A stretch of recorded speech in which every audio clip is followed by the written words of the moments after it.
तो आज मैं आप लोगों को नर्सिंग फंडामेंटल सब्जेक्ट बताने जा रहा हूँ। इससे पहले हम कुछ एनाटॉमी फिजियो के कुछ बेसिक्स देख रहे थे। अब हम नर्सिंग फंडामेंटल में आ रहे हैं।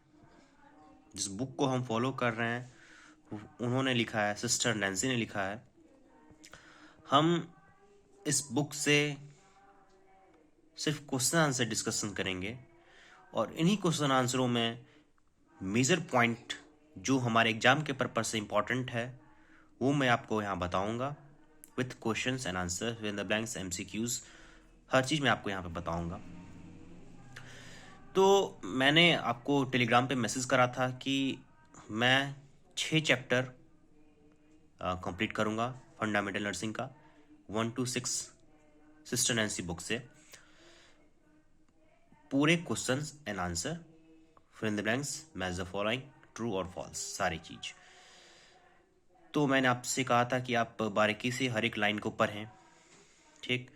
क्योंकि मैंने जब ये बुक पढ़ा तो हर एक लाइन जो एग्ज़ाम में क्वेश्चन पूछी जा चुकी है टकरा रही थी। सेम डिटो लाइन यहाँ पे मिल रही थी हमें। तो यहाँ पे कई सारे ओल्ड क्वेश्चंस भी आपको मैं दिखाऊंगा, यहाँ पे बताऊंगा। तो चलिए मैं ज़्यादा कुछ बोलूँगा नहीं, अब मैं टॉपिक स्टार्ट कर रहा हूँ फंडामेंटल नर्सिंग से। तो हम बेसिक से स्टार्ट करते हैं। यहाँ पे बेसिक से स्टार्ट करते हैं। एक चीज़ आप बताइए, जब भी आप अपने घर की बात करते हैं तो घर में आपके कौन कौन होते हैं? पापा होते हैं, मम्मी होती हैं, भाई बहन, चाचा चाची, और कौन? फूआ, मौसी मौसा, यही सब, नाना नानी, यही सब होते हैं। और वो कहाँ रहते? एक घर में रहते हैं। और उस घर को हम क्या कहते हैं? हाउस कहते हैं या होम कहते हैं, ठीक? तो उसी तरह से हर क्षेत्र में एक अपना अपना उसका घर होता है, एक फैमिली होती है। तो हमारी इस मेडिकल की फील्ड में एक घर है। उस घर को हम क्या कहते हैं? हॉस्पिटल।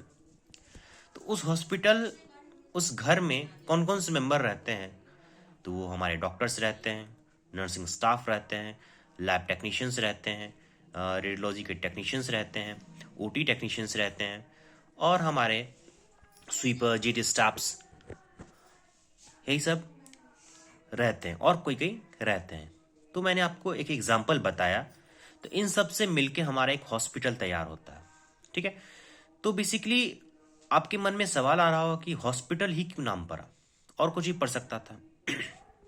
हॉस्पिटल ही क्यों नाम पड़ा? कुछ और भी नाम इनका पढ़ सकता था। अगर पढ़ा ही तो क्यों पढ़ा? क्या पर्पस था पढ़ने का? तो मैंने यहाँ लिखा है हॉस्पिटल। ये हॉस्पिटल जो नाम है, टर्म है, ये लैटिन भाषा से लिया गया है। आप जो भी भाषा देखते होगे वो लैटिन में देखते होगे या ग्रीक भाषा में देखते होगे, ठीक? क्यों ऐसा होता है कि लैटिन और ग्रीक भाषा जो है वो हमारी ओल्ड लैंग्वेज है, और जितने भी आप टर्म्स देखते हैं वो हर एक टर्म्स कहाँ से आई है? ग्रीक से आई है, लैटिन से आई है। तो इसमें गलती बहुत कम रहती है, ना के बराबर गलती रहती है, और ये हमारी बहुत ही प्राचीन भाषाएं हैं, इसलिए यहाँ से ली गई है। तो हॉस्पिटल टर्म लैटिन वर्ड से लिया गया है, किससे? हॉस्पिटलिस। हॉस्पिटलिस से लिया गया ये। हॉस्पिटलिस कहाँ से आया? हॉस्प से। हॉस्प का मतलब क्या होता है? हॉस्ट। हॉस्प का मतलब क्या होता है? हॉस्ट। हॉस्ट क्या है भाई? हॉस्ट मतलब मेहमान या गेस्ट कह सकते हैं इसको हम। मेहमान को हम गेस्ट कहते हैं, तो ये हमारा हॉस्ट। तो भाई हम हॉस्पिटल को हॉस्ट कहते हैं, गेस्ट कहते हैं, क्यों कहते हैं? तो इसके पीछे भी एक कहानी है। तो यहाँ तक किसी को कोई डाउट नहीं होनी चाहिए। हॉस्पिटल एक लैटिन वर्ड है। कहाँ से आई है? हॉस्पिटलिस से आई है। कम्स फ्रॉम, हॉस्पिटलिस कम्स किससे, कहाँ आई है? हॉस्प से। हॉस्प का मतलब क्या होता है? हॉस्ट मतलब गेस्ट, ठीक है? अब हम जानेंगे आगे। तो क्या कहानी है? हॉस्पिटलाइज, हॉस्पिटल का मतलब हॉस्ट, इसका क्या कहानी है? चलिए जानते हैं। जो ओल्डन डेज थे, क्या थे? ओल्डन डेज, पुराने समय में hospital were guest house for the shelter of the homeless and for the treatment of travelers. पुराने समय में जब हॉस्पिटल बना, उस समय में ये एक गेस्ट हाउस था, एक शेल्टर था। किसके लिए? जो जिनका घर नहीं था, ठीक है, जिनका घर नहीं था उनके लिए घर था।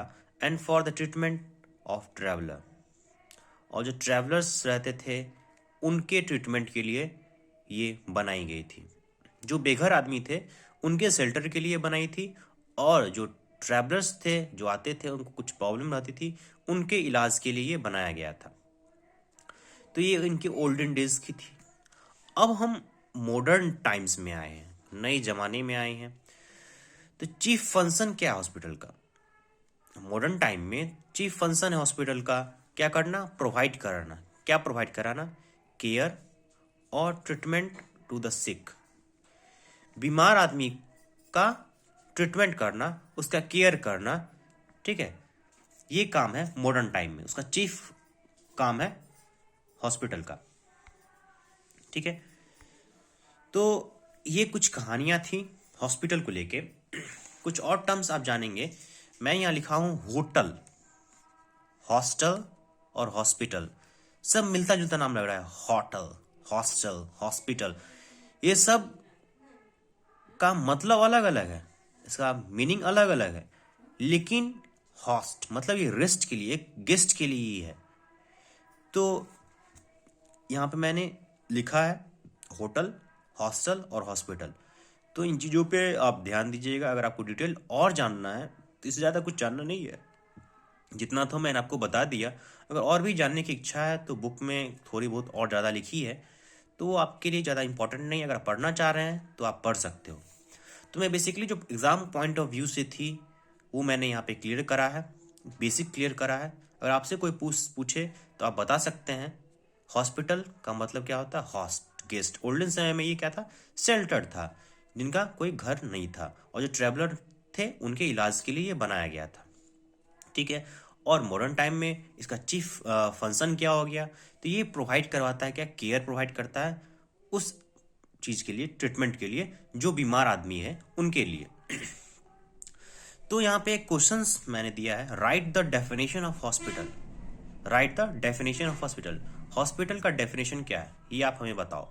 तो मैंने यहाँ डेफिनेशन क्या लिखा है चलिए पढ़ते हैं पहले, फिर मैं आपको हिंदी में समझाऊंगा। तो लिखा है हमने, hospital is an integral part of social and medical organisation. क्या लिखा है? Hospital is an integral part of social and medical organisation, ठीक है।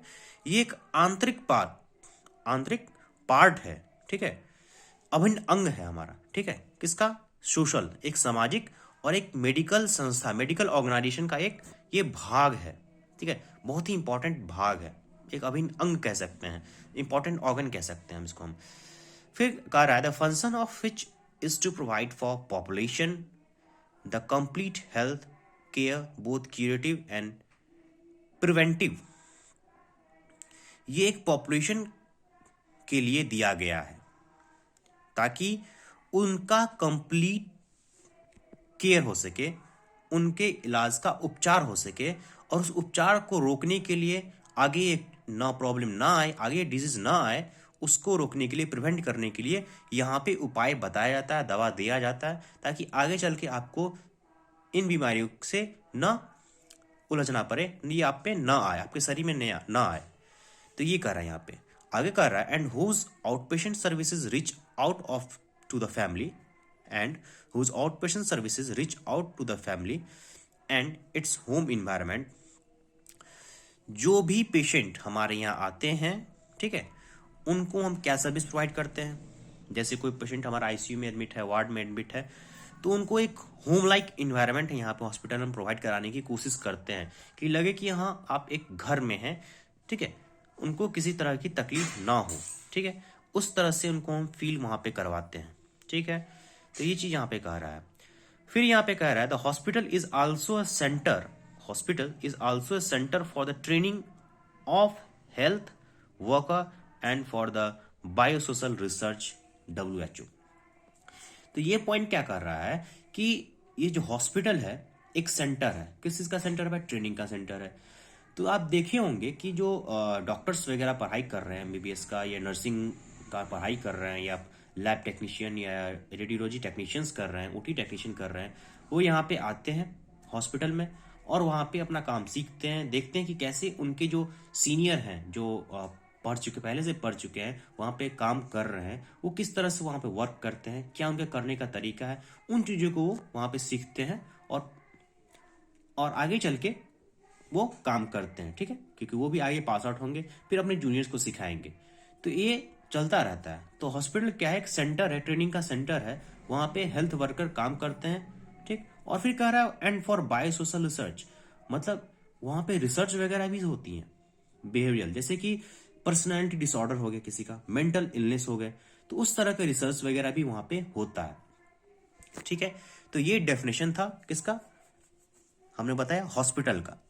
तो यहां तक किसी को कोई दिक्कत नहीं। एक बार मैं फिर से बता दे रहा हूं कि हॉस्पिटल एक अभिन्न अंग है किसका, एक समाज का, एक मेडिकल ऑर्गेनाइजेशन का। ठीक है, बहुत ही इंपॉर्टेंट ऑर्गन है। इसका फंक्शन क्या है, एक पॉपुलेशन को, पूरे पॉपुलेशन को एक अच्छी स्वास्थ्य सेवाएं देना, ताकि उनसे वो निजात पा सकें, और निजात पाने के साथ साथ उससे किस तरह से बचना है वो भी उन्हें बताया जाता है वहाँ पे। ठीक, फिर मैंने आपको क्या बताया कि वहाँ जो पेशेंट अगर एडमिट होते हैं तो उन पेशेंट को एक होम लाइक इन्वायरमेंट देने की कोशिश की जाती है वहाँ पे। ठीक है, ताकि उनको ऑड फील ना हो, कि ऐसा लगे नहीं कि आप वहाँ पे घर पे नहीं है, एक हॉस्पिटल में उनको अजीब फील ना हो। ठीक है, क्योंकि हॉस्पिटल में बहुत सारे पेशेंट हैं, बहुत दिन तक रहते हैं। ठीक है, तो ऊब जाते हैं, तो उनको ऊबना, ठीक है, उनको हम ख्याल रखेंगे, बताएंगे, समझाएंगे। ठीक है, उस तरह से फील करवाएंगे। ठीक है, तो एक अच्छे लैंग्वेजेस डिसिप्लिन के साथ वहाँ पे हम बात करेंगे, ताकि उनको भी अच्छा लगे। फिर मैंने आपको क्या बताया, वहाँ पे उस हॉस्पिटल में एक ट्रेनिंग का सेंटर भी है। ठीक है, वहाँ ट्रेनिंग का सेंटर बनाने का मतलब क्या है कि जो हमारे जूनियर्स मेडिकल्स हैं, एमबीबीएस के पढ़ाई कर रहे हैं, नर्सिंग का पढ़ाई कर रहे हैं, लैब टेक्नीशियन, रेडियोलॉजी टेक्नीशियन का पढ़ाई कर रहे हैं, उनके लिए एक सेंटर है जहाँ पे वो अपना सीख सकते हैं। फिर मैंने बताया ये बायोसोशल रिसर्च है, यहाँ पे हम रिसर्च वगैरह भी करते हैं। ठीक है, किसका रिसर्च करते हैं, पर्सनैलिटी डेवलपमेंट का, डिस्कम्फर्ट जो फील करते हैं, मेंटली इलनेस फील करते हैं, उन सब चीज़ों का रिसर्च करते हैं। ठीक है, तो ये था आपका डेफिनेशन हॉस्पिटल का। अब हम आगे बढ़ते हैं, तो मैं यहाँ नर्सिंग की बात करूँगा। ठीक है, क्योंकि हम यहाँ नर्सिंग के बारे में ही बता रहे हैं। ठीक, तो नर्सिंग, तो यहाँ पे कई सारे बच्चे कोर्स कर रहे हैं नर्सिंग का, लेकिन उनको ये नहीं पता है कि व्हाट इज नर्सिंग। ठीक है, अगर आप नहीं जानते हैं व्हाट इज नर्सिंग, तो यहाँ पे जाने, ये आपके लिए बहुत ही बढ़िया है। अगर आप ये चीज़ नहीं जानोगे तो आप कहीं भी बुर्बक बन सकते हो। इसलिए मैं आपसे ये अनुरोध करूंगा कि इन चीज़ों पे आप ध्यान दें, क्योंकि ये बेसिक चीज़ है। अगर आपको यही नहीं पता है व्हाट इज़ नर्सिंग, तो आप फालतू का ये कोर्स कर रही हो। ठीक है, अगर आपका मन नहीं है कोर्स करने का, फिर भी आप कर रहे हो, लेकिन आप फिर भी आपको सीखना पड़ेगा। आपका मन नहीं है, फिर भी आपको सीखना पड़ेगा, आप कोर्स कर रही हो, तो इसलिए कम से कम ये जानो कि व्हाट इज़ नर्सिंग। ठीक, तो नर्सिंग लैटिन वर्ड से ली गई है। नर्सिंग कहाँ से ली गई, लैटिन भाषा से ली गई है। ग्रीक भाषा, लैटिन भाषा मैं आपको बता चुका हूँ। ठीक है, इसी दोनों भाषा से हर कुछ लगभग चीज़ ली गई है। ठीक है, क्योंकि इसमें इनकरेक्ट कम है। तो लैटिन भाषा से ली गई है क्या, न्यूट्राया, क्या न्यूट्राया मतलब टू नरिश, मतलब पालन लालन करना, लालन पालन करना, किनका, पेशेंट का। तो नर्सिंग का मतलब ही होता है लालन पालन करना। तो आपको समझ में आ जाना चाहिए, नर्सिंग लैटिन वर्ड से लिया गया, मतलब न्यूट्राया टू नरिश। तो ये एक आपका एग्जाम में पूछा हुआ क्वेश्चन है, नर्सिंग को लैटिन वर्ड में क्या कहते हैं, तो न्यूट्राया टू नरिश। ठीक है, तो ये पहले पूछा जा चुका है फिल इन द ब्लैंक्स में, और एमसीक्यू में ही पूछा जा चुका है।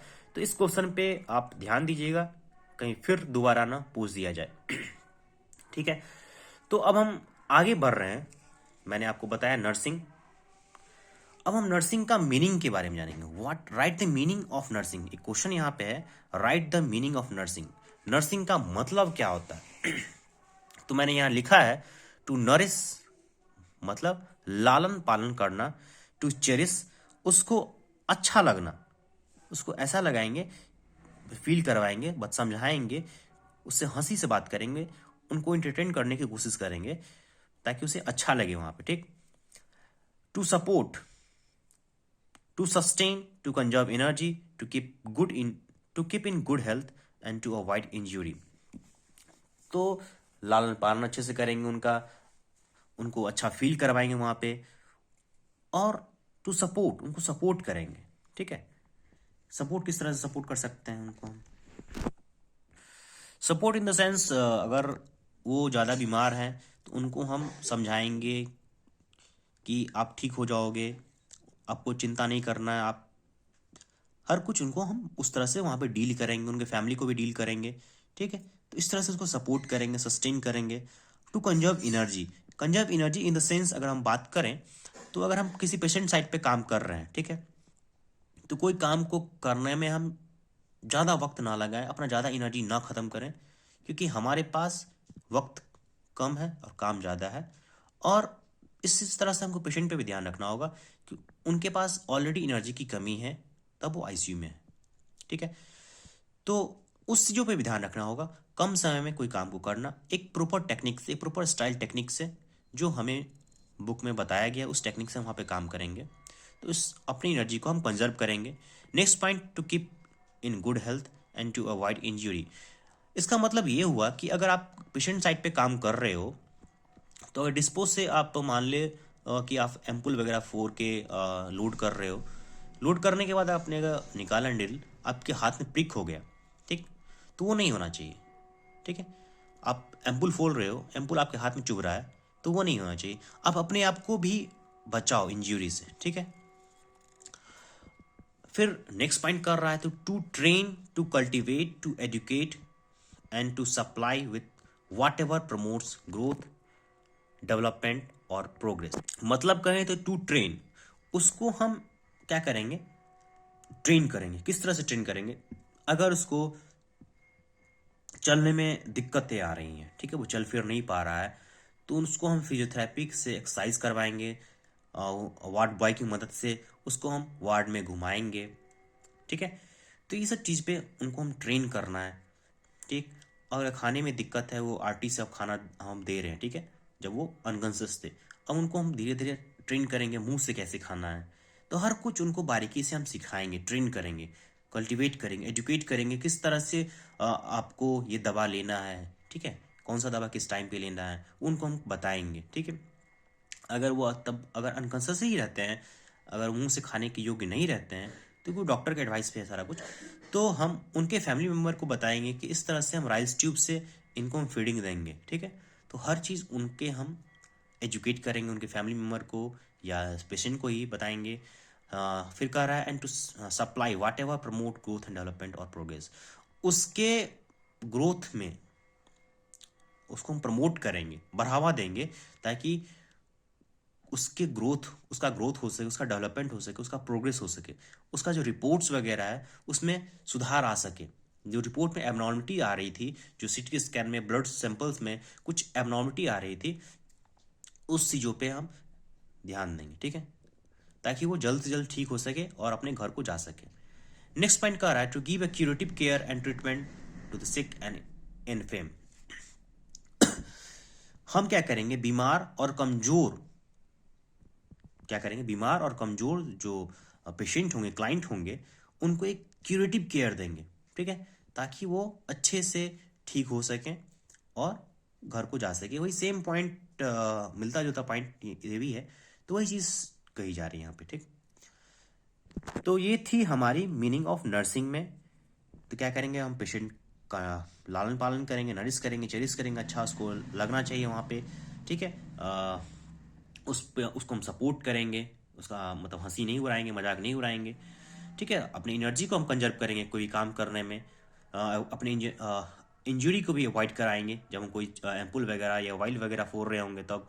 फिर उसको हम ट्रेन करेंगे, जो पेशेंट हमारे आईसीयू में है या वार्ड में है उसे हम ट्रेन करेंगे एक्सरसाइज के माध्यम से, वार्ड बॉय के माध्यम से चलने फिरने में। अगर खाने में दिक्कत है तो खाने में कैसे करना है, दवा क्या करना है, क्या करना नहीं करना है, तो हर चीज़ का रूटीन उसे हम बताएंगे, उसके फैमिली मेम्बर को बताएंगे। तो ये एजुकेट, ट्रेन करना। ठीक है, और उसके विकास में, उसके डेवलपमेंट में जो भी हो सके हम वहाँ पे करेंगे। ठीक है, जो भी हो सके, गलत नहीं समझना है, जो उसके ट्रीटमेंट के लिए सही हो वो हम वहाँ पे करेंगे। ठीक है, to give a curative care and treatment the sick और इन्फीम, जो बीमार होंगे, कमज़ोर होंगे। इन्फीम का मतलब कमज़ोर होता है, सिक का मतलब बीमार होता है, ठीक है। तो उनके हम ट्रीटमेंट के ऊपर ध्यान रखेंगे, एक क्यूरेटिव केयर देंगे वहाँ पे। तो ये कुछ पॉइंट्स थी मीनिंग ऑफ नर्सिंग में, ठीक है। नेक्स्ट हम आगे बढ़ रहे हैं। तो अगला क्वेश्चन है, write the definition of nursing. Nursing का क्या डेफिनेशन है? तो according to Florence Nightingale, Florence Nightingale क्या है वो हम आगे बताएंगे क्या है ये, ठीक है। तो nursing is to bring healthy. Nursing is to bring healthy and those who are suffering from disease to a condition for nature to act for preserving health, preventing disease and injury and to restore health and to cure disease. तो according to Florence Nightingale के द्वारा nursing क्या है? Nursing वो है जो कोई भी आदमी मान लो, ठीक, बीमार हो गया, ठीक है, तो उसका हम ट्रीटमेंट करेंगे, ठीक है। ट्रीटमेंट करने के बाद उसको फिर से हम अस्वस्थ से क्या करेंगे? स्वस्थ कर देंगे। तो अनहेल्दी से उसे हम क्या कर रहे हैं? हेल्दी कर रहे हैं, ठीक है। तो उसी को ही कहा गया है क्या? नर्सिंग। अनहेल्दी को हेल्दी करना क्या कहलाता है? नर्सिंग कहलाता है। रीस्टोर करना, अगर रीस्टोर का मतलब क्या होता है? री मतलब पुनः, स्टोर मतलब पुनः से उसको स्टोर करना, पुनः से उसी फॉर्म में लाना, जिस फॉर्म में वो पहले थे उसी फॉर्म उनको दोबारा लाना, उसका मतलब होता है रीस्टोर।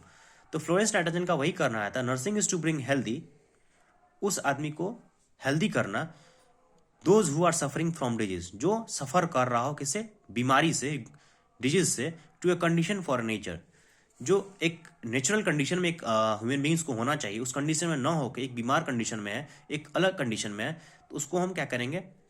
प्रिजर्व करेंगे, उसकी हेल्थ को ठीक करेंगे और प्रिवेंट, उस डिजीज को रोकने के लिए उसे उपाय बताएंगे और इंजरी को दूर करेंगे and to restore health and cure disease, और उसके डिजीज को हम क्योर करेंगे। तो ये था डेफिनेशन नर्सिंग का।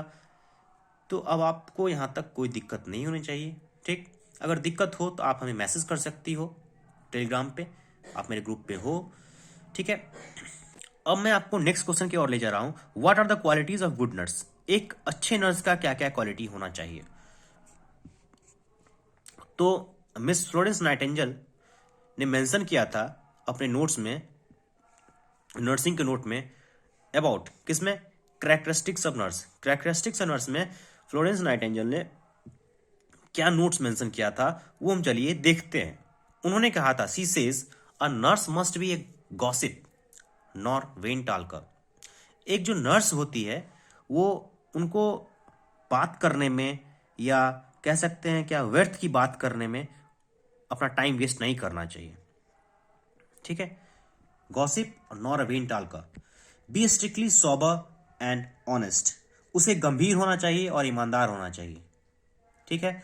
बट मोर देन दिस, इससे भी ज्यादा इंपॉर्टेंट क्या है कि she must be devoted women, वो अपने काम के प्रति क्या हो?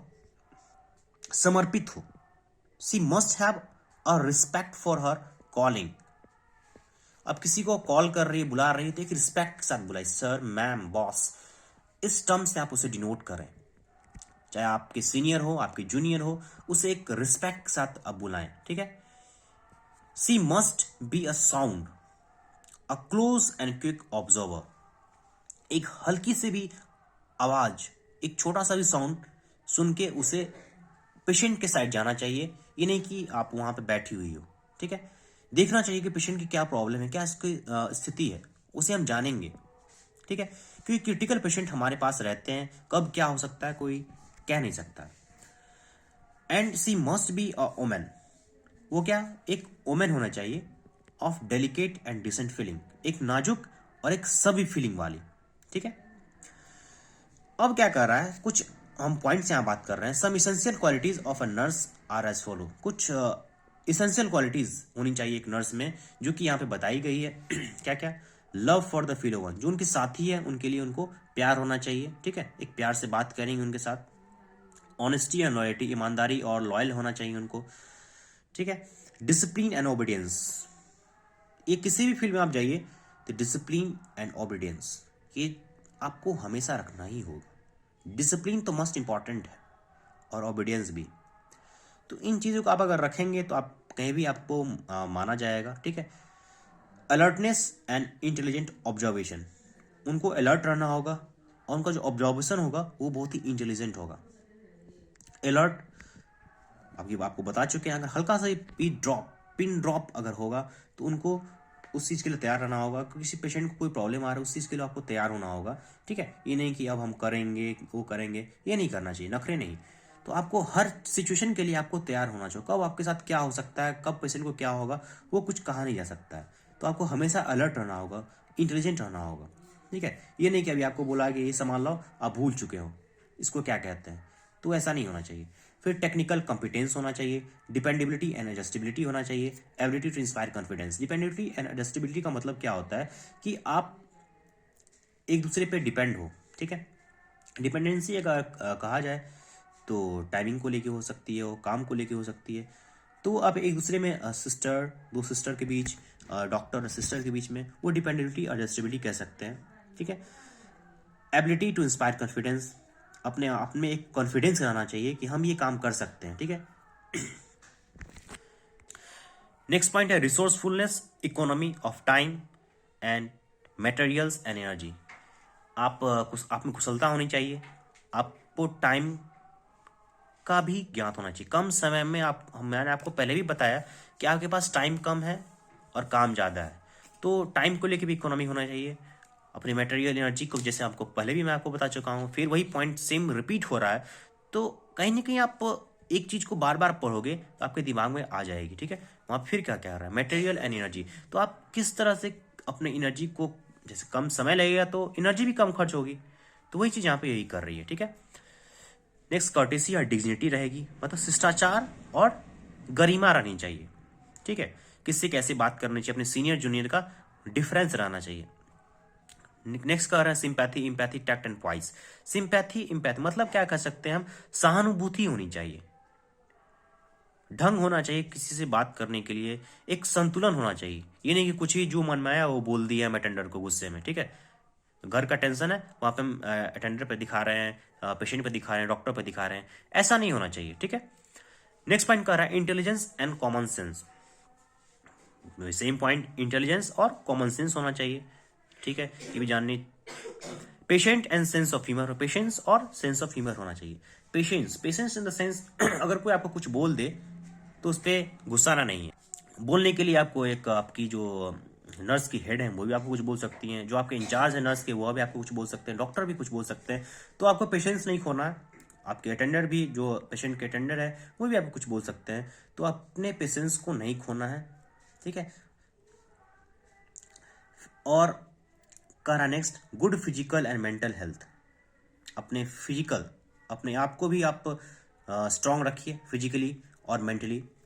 जेनरसिटी मतलब अपने आप में उदारता रखिए, ठीक है। नेक्स्ट करा जेंटलनेस एंड क्वाइटनेस, नम्रता या कोमलता कह सकते हैं, मतलब जेंटलनेस मतलब, और क्वाइटनेस मतलब शांति और स्थिरता। तो उदारता इन द सेंस क्या कहें, अगर जेनरसिटी अगर हम कहें, हम दवा अगर लिख रहे हैं, ठीक है, दवा अगर हम किसी पेशेंट का लिख रहे हैं तो जहाँ पे 2 डिस्पो मांगना चाहिए वहाँ 4 डिस्पो मंगा रहे हैं, तो ऐसा नहीं करना है, ठीक है। जितना ही यूज़ हो हम उतना ही मंगाएंगे, ठीक। उनके भी हम कॉस्ट को देखेंगे कि देखना है कि वो एक गरीब फैमिली से, एक मेडिसिन कितने महंगी आती है, वो शायद आप अगर प्रिंट देखोगे तो आपको लगेगा, आपको ऐसे लिख देने में तो नहीं पता चलता है, प्रिंट देखोगे तब पता चलेगा कि कितनी कॉस्टली ये मेडिसिन आती हैं, तो उस चीज़ पे भी आपको ध्यान देना होगा। नेक्स्ट मैं यहाँ लिख रहा हूँ the literal meaning of word nurse. Nurse का मतलब क्या होता है तो यहाँ पे मैंने क्लियर क्लासीफाई करके लिखा है NURSE। एन मतलब नॉवेलिटी या नॉलेज, मतलब कुलीनता हिंदी होगा नॉवेलिटी का मतलब, और नॉलेज मतलब ज्ञान, ठीक है, समझ रहे होंगे। यू मतलब यूजफुलनेस, उपयोगिता, और अंडरस्टैंडिंग मतलब सहमति कह सकते हैं। आर राइटनेस मतलब धर्म, और रिस्पॉन्सिबिलिटी मतलब जिम्मेदारी, ठीक। एस फॉर सिंप्लिसिटी मतलब सादगी, सिंपैथी मतलब क्या कह सकते हैं, सहानुभूति, सादगी और सहानुभूति। ई फॉर इफिशियंसी दक्षता, इक्वेनिमिटी संभाव। तो ये कुछ मीनिंग्स थी, इसको आपको याद रखना होगा। नोबिलिटी, कुलीनता, नॉलेज, आपके पास ज्ञान होना चाहिए, यूजफुलनेस, अंडरस्टैंडिंग, आप में सहमति होनी चाहिए। किस तरह की सहमति, वो भी आपको मैं बता रहा हूँ। जैसे कि आप किसी पेशेंट के साइड पे जा रहे हो, ठीक है, अगर पेशेंट आपको दवा देना है, पेशेंट को वो बोल रहा है कि नहीं हम नहीं खाएंगे, ये बहुत कड़वी दवा है, रिफ्यूज़ कर रहा है कि हमको ये दवा नहीं लेना है, तो उसको हम समझाएंगे, ठीक है। अगर फिर भी नहीं समझ रहा है तो हम डॉक्टर्स को बुलाएंगे, उनके फैमिली मेम्बर को बुलाएंगे, किसी तरह से उन्हें हम समझाएंगे। अगर वो समझते हैं तो उन्हें हम वो दवा देंगे, ठीक। तो सहमति भी जरूरी है। राइटनेस मतलब धर्म, रिस्पॉन्सिबिलिटी, जिम्मेदारी। अगर कोई पेशेंट किसी धर्म को बिलोंग कर रहा है, मान लीजिए हिंदू धर्म से भी बिलोंग कर रहा है तो अगर वो हाथ में कुछ पहना हुआ, गला में कुछ पहना हुआ है, तो अगर वो कॉन्सस है तो ठीक है, हम उसको बोल देंगे कि हम आपका ये हटा रहे हैं, आपको इन्फेक्शन हो जाएगी इसलिए हम काट के हटा रहे हैं, तो ठीक है। अगर वो अनकॉन्सस है तो उनके फैमिली मेम्बर को बुलाएंगे, उनको बोलेंगे कि हम इन चीज़ को हटा रहे हैं, आप इनको ले जाइए, ठीक है। तो ये चीज़ हमको बोल के करना होगा, ठीक, नहीं तो उनको ठेस पहुंच जाएगी उनके मन को, शायद हल्ला वाला भी कर दे, तो ऐसा नहीं करना है, ठीक। एस सिंप्लिसिटी और सिंपैथी रखनी होगी, सादगी रखनी होगी, सहानुभूति रखनी होगी उनके प्रति हमको, ठीक है। इफिशिएंसी, दक्षता, और तो ये कुछ टर्म्स थी। नेक्स्ट हम बात कर रहे हैं, next question, define profession. Profession क्या है, तो मैंने लिखा है it is defined as an occupation, ये एक ऑक्यूपेशन है with ethical component that devoted to promotion of human and social welfare. मतलब ये एक ऑक्यूपेशन क्या है कि आप जो भी काम कर रहे हैं, जिस फील्ड में भी काम कर रहे हैं, आपको उस कार्य के प्रति समर्पित होना होगा, ठीक है, तभी जाके वहाँ के ह्यूमन बींग्स का, समाज का क्या होगा, विकास होगा, ठीक है। तो प्रोफेशन वो चीज़ है जिसमें आपको अपने काम के प्रति पूरी तरह से डिवोटेड होना होगा, ठीक। तो उस चीज़ को हम प्रोफेशन कहते हैं, आप डेफिनेशन याद कर लोगे। तो अभी तक मैंने जो क्वेश्चन बताया बहुत इंपॉर्टेंट क्वेश्चंस थे, अब मैं आगे बढ़ रहा हूँ। एक क्वेश्चन है हमारा, nursing has been called the oldest of the art and the youngest of the profession. ये एक एमसीक्यू बन सकता है, अभी तक ये क्वेश्चन पूछा नहीं गया है, ठीक है, ये पूछ भी सकता है कि nursing has been called the dance of the art and the dance of the profession. तो आपको याद रखना होगा, oldest of the art and youngest of the profession एक इंपॉर्टेंट क्वेश्चन हो सकता है हमारे एग्जाम में। तो इन चीज़ पर भी हमको ध्यान देना है, सिर्फ क्वेश्चन बैंक में जो क्वेश्चन दिया उस पर भी नहीं फोकस करना है हमें, उस पर तो क्वेश्चन बैंक पर करना ही करना है, क्योंकि 50% क्वेश्चन में भी उस पर आ जाए, लेकिन हमें बुक भी देखना होगा कि बुक में क्या क्या है, ठीक। तो ये क्वेश्चन में भी इस साल पूछ दिया जाए, अभी तक मैंने क्वेश्चन बैंक पे देखा नहीं है ये क्वेश्चन, तो इस पर आप ध्यान दोगे, ठीक। नेक्स्ट क्वेश्चन हम बात करते हैं, टॉपिक हम किस पे, मैंने आपको बताया था फ्लोरेंस नाइटिंगेल के बारे में, मैं आगे बताऊंगा। चलिए अब बात करते हैं उसके बारे में। तो Florence Nightingale has been called the founder of modern nursing. तो फाउंडर ऑफ मॉडर्न नर्सिंग कहा गया किनको, फ्लोरेंस नाइटिंगेल को। Miss Florence Nightingale is called the founder of modern nursing. ये क्वेश्चन में भी पूछा होगा या पूछ सकता है आपको, तो ये इंपॉर्टेंट क्वेश्चन कह सकते हैं इसको हम।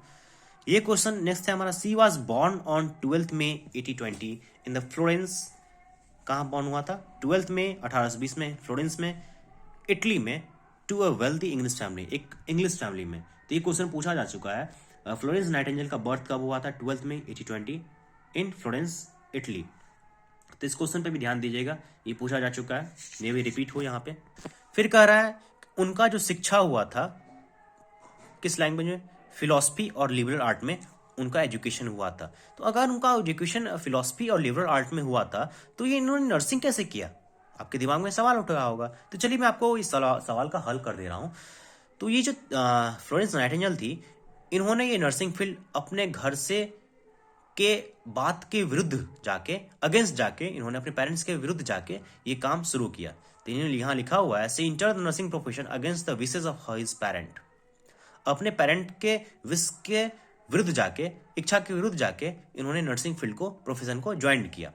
और इन्होंने ये ज्वाइन कब किया गया, 31 साल की उम्र में इन्होंने ज्वाइन किया। कहाँ पे, इन डेकनेस इंस्टीट्यूट इन कैजीवर्थ, ठीक है, डेकनेस इंस्टीट्यूट इन कैजीवर्थ में इन्होंने अपना नामांकन करवाया, अपना शिक्षा स्टार्ट करवाया नर्सिंग में। कब, 31 ईयर ऑफ एज में। और इन्होंने कंप्लीट किया ट्रेनिंग कब, 1853 में, 1853 में इन्होंने अपना ट्रेनिंग कंप्लीट किया। तो ये इंपॉर्टेंट पॉइंट ऑफ व्यू है। तो इन चीज़ों पे आप बारीकी से ध्यान देंगे, ये कहानी है, कहानी तौर पे लेंगे, आपके दिमाग में ये सेट हो जाएगा, ठीक है। आगे क्या कर रहा है, इन 1854 1854 में क्राइम एंड वार बिगिन हुआ था, ठीक है। इन 1854 the crime and war begins. तो उस समय में नाइटिंगेल ने स्टार्ट किया था हर सर्विस, कहाँ पे, इन मिलिट्री हॉस्पिटल में, जहाँ पे उनको रिफॉर्म किया गया था विथ लव एंड कंपनसेशन, मतलब सुधार के लिए उन्हें रखा गया था ताकि वो दया दिखा सकें, प्यार कर सकें। Nightingale with her nurse the wounded soldier and succeeds in reducing the mortality rate of the soldier। तो नाइटिंगेल विथ हर नर्स या नर्स्ड क्या करती थी, वहाँ जो सोल्जर्स थे, जो वहाँ पे क्राइम एंड वार में थे, उनको कुछ फ्रैक्चर्स होती थे, चोट वगैरह लगते थे, तो उस चीज़ को वो ठीक करने का वहाँ पे काम करती थी, उन्हें दया दिखाती थी, प्यार के साथ उनको रिफॉर्म करती थी, ठीक है। और इससे क्या हो गया कि उनका जो सोल्जर का मोर्टलिटी रेट था, जो मृत्यु दर थी, वो क्या होगी, कम हो गई, रिड्यूस हो गई, ठीक है। नेक्स्ट कर रहा है, Nightingale's and her nurses made their rounds. Nightingale और उनकी जो नर्सेज उनके साथ थी, वो राउंड लेती थी। कैसे राउंड लेती थी, कैरिंग ऑयल लैम्प लेके वो राउंड करती थी, घूमती थी, इन देयर हैंड, अपने हाथ में लेके। She became known as the lady with the lamp, और इसीलिए इन्हें कहा गया है lady with the lamp. This remains as a symbol of the nursing profession.